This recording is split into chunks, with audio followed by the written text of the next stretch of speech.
Olá pessoal, tudo bem? Como vocês sabem, eu estou de máscara devido à Covid-19. Eu vou higienizar as minhas mãos para a gente começar a conversar um pouquinho.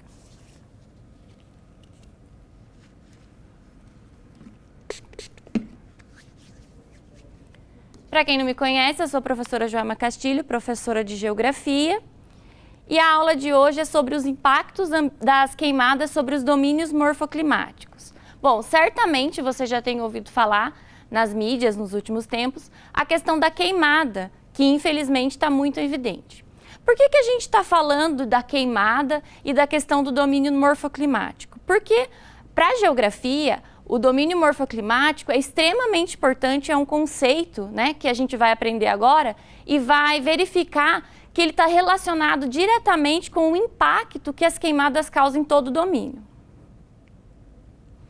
Eu trouxe para vocês aqui o conceito de domínio morfoclimático e fitogeográfico.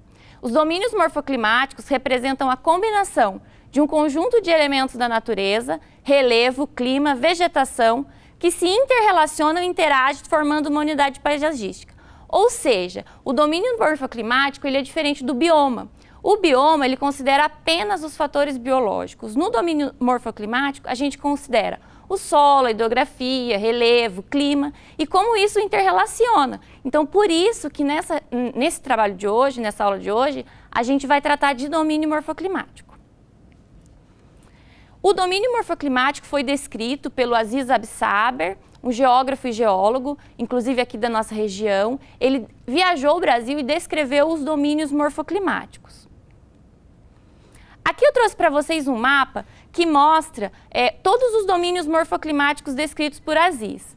Percebam aqui no mapa a faixa amarela, ela descreve o que Aziz chamou de faixa de transição. As faixas de transição seriam quando você encontra características de dois domínios, tá? Então, por isso ele definiu como faixa de transição. Agora a gente vai falar um pouquinho sobre alguns domínios. Eu tenho o domínio equatorial amazônico, que você pode observar no mapa aqui, ó, na região norte, tá? Formada por sua maior parte de terras baixas, predomina lá o clima e a floresta equatorial, e eu trouxe aqui uma imagem para vocês perceberem como seriam esse domínio. O outro domínio seria o domínio dos cerrados, tá? O domínio do cerrado está aqui, ó, na porção central do território brasileiro, há um predomínio de chapadões, a vegetação predominante é o cerrado. Percebam que as vegetações desse domínio dos cerrados, elas são mais espaçadas, os troncos das árvores são tortos, essa é uma característica desse domínio. Domínio de mares e morros, quando você observa a imagem, você já pode perceber que ela tem a característica de mar, né? Então, por isso ela leva esse nome, inclusive. Ela situa-se toda na faixa costeira brasileira e predomina o relevo de mares de morros e os chapadões florestados. Também quase extinto, né? Pertencente à Mata Atlântica aí. Outro domínio localiza-se aqui no Nordeste brasileiro. Tá? É o domínio das caatingas, conhecido pelas secas e por depressões interplanáuticas, semiáridas. Perceba na imagem que é uma característica seca, né? Uma vegetação mais seca. E o domínio das araucárias, que é no sul do país, pode observar aqui no mapa, que é um predomínio de formação de araucárias, que, como vocês podem ver, que são, na verdade, os pinheiros aqui, ó, que está nessa imagem. O domínio das pradarias, que estão lá, é conhecido como domínio das coxilhas, situa-se lá no extremo sul do Rio Grande do Sul e tem a predominância da formação de pampas e pradarias. Também tem uma imagem aqui. No Brasil, pessoal, os domínios morfoclimáticos passam por grandes problemas ambientais. Né, o avanço dos projetos agropecuários, então a gente tem, né, esse avanço da agricultura, da pecuária. A gente tem grandes projetos da mineração que causam grandes impactos, né, no solo, aí, prejudicando o nosso domínio morfoclimático. A questão dos garimpos, das hidrelétricas, que também afetam o domínio morfoclimático. Mas você sabe a diferença de queimada e incêndio? Existe uma diferença, pessoal. A queimada ela é uma técnica agrícola usada para limpeza de terrenos. É uma técnica usada muito antiga, né, onde as pessoas queimavam, né, os terrenos para poder fazer a limpeza. Então, ela tem diferença do incêndio. Por quê? Quando eu estou falando de incêndio, eu estou falando de um fogo que ele está constante. Então é algo que você não consegue controlar, é um fogo controlado, que normalmente se inicia por conta de uma queimada. E qual que é o precedente da queimada? O precedente da queimada é o aceiro, que seria o quê? A retirada de parte da vegetação, né, formando o espaço que é delimitado, onde eles gostariam de fazer a retirada da vegetação e até a fogo. Percebam que o que acontece com relação às queimadas? Esse tipo de técnica de aceiro, esse precedente da queimada, muitas vezes ele é ineficaz. Acaba que o fogo se espalha e a gente tem um incêndio florestal. Tipos de queimadas. Nós temos a coivara, que é a técnica mais antiga, que é de atear fogo no terreno, né? Então, os próprios agricultores, eles colocam fogo nesse terreno para poder fazer a limpeza, tanto para a agricultura ou quanto para a pecuária.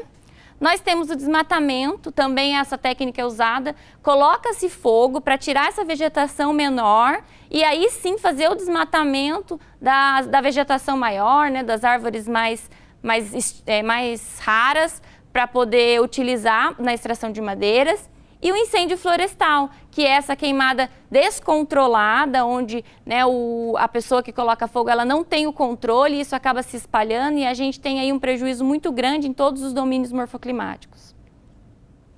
E quais são as principais causas hoje da queimada?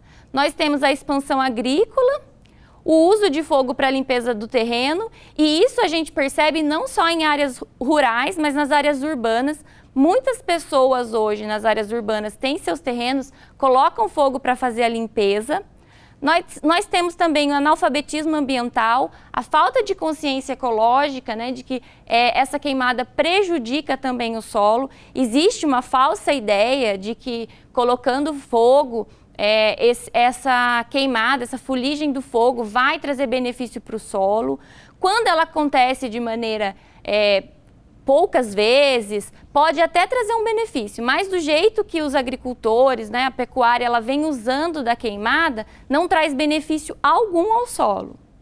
A falta de fiscalização e punição, então hoje a gente tem um problema de fiscalização, é difícil controlar, né, e pegar as pessoas que estão produzindo esse fogo, colocando queimada, então tem essa dificuldade de falta de fiscalização e punição para que esses, né, fazendeiros, latifundiários, eles sejam punidos em relação à sua atitude.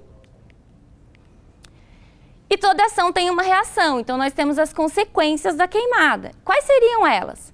A fauna e a flora, elas são afetadas, né, de alguma forma. A circulação das águas subterrâneas e superficiais. As condições de temperatura e umidade são afetadas, né, quando eu tenho um domínio afetado ali.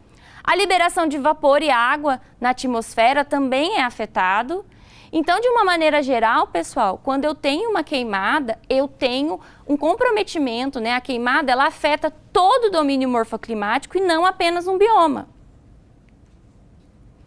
E aí eu posso continuar desencadeando os problemas, né, as consequências da queimada, falando da erosão do solo, né, dos problemas respiratórios, da poluição, né, na atmosfera, do aquecimento global, né, dos problemas que esse solo, né, pobre vai ter para a agricultura. Então, além de consequências, né, no geral, no bioma físico, nós temos consequências que vão afetando o nosso comportamento, a nossa vida diária. Nós temos aqui o INPE, Instituto Nacional de Pesquisas Espaciais, que é responsável pelo monitoramento das queimadas no Brasil hoje. Eu trouxe para vocês aqui um gráfico que ilustra alguns estados brasileiros que estão sofrendo com as queimadas hoje. O estado hoje que está mais sofrendo com a queimada é o estado do Mato Grosso. E no Mato Grosso, pessoal, nós temos 3 biomas: o Cerrado, a Amazônia e o Pantanal. E ali nós temos um estado que está com os 3 biomas afetados. Percebam que 32%, né, da vegetação ali desse estado está comprometida. E como que a gente pode pensar em diminuir as queimadas aqui no Brasil, por exemplo? Pensar no processo de redução das queimadas como técnica agrícola, né? A agricultura, tanto a agricultura quanto a pecuária, repensar a maneira, né, de limpar o terreno para fazer o plantio e para fazer o pastoreamento dos animais. O desenvolvimento tecnológico, a utilização de máquinas para fazer o trabalho de retirada da vegetação ao invés de usar a queimada. E o desenvolvimento de práticas sustentáveis, e aí a gente volta naquela questão da educação ambiental, que é algo importante, precisa ser repensado. E aí eu deixo aqui para vocês uma reflexão. O desmatamento, a ganância de alguns e o prejuízo de muitos. E aí, pessoal, essa ganância, né, causada por muitos empresários, muitos latifundiários, causam danos irreversíveis para todo um domínio morfoclimático, como a gente viu na aula de hoje. Eu espero ter contribuído com o aprendizado de vocês. Até a próxima aula. Tenham todos bons estudos. Até lá!